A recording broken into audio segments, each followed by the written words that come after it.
कोणत्याही पक्षाने कोणासोबतही युती केली तरी स्थानिक स्वराज्य संस्थांच्या निवडणुकांमध्ये राज्यात भाजप आणि महायुतीला मोठं यश मिळेल असा विश्वास मुख्यमंत्री देवेंद्र फडणवीस यांनी व्यक्त केला।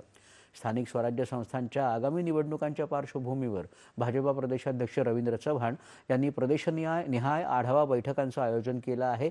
याचाच भाग म्हणून काल मुख्यमंत्र्यांच्या उपस्थितीत नागपूर इथं पूर्व विदर्भाचा आढावा घेण्यात आला। त्यावेळी मुख्यमंत्री बोलत होते। कोणतीही योजना बंद होणार नाही असंही मुख्यमंत्र्यांनी यावेळी स्पष्ट केलं। कोण कोणासोबत जाईल हे आज सांगता येत नाही, पण एवढं निश्चितपणे सांगू शकतो कोणीही कोणासोबत गेलं तरी महाराष्ट्रामध्ये भाजप आणि महायुती हीच या निवडणुका जिंकणार आहे।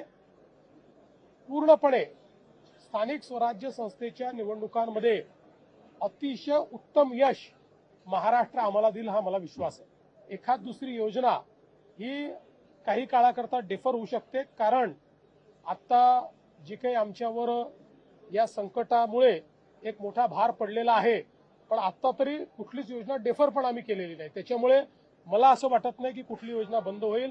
आणि ज्या आमच्या फ्लॅगशिप योजना आहे, लाडकी बहिणीची योजना असेल, शेतकऱ्यांना वीज माफीची योजना असेल, यातली कुठलीच योजना आमची बंद होणार नाही।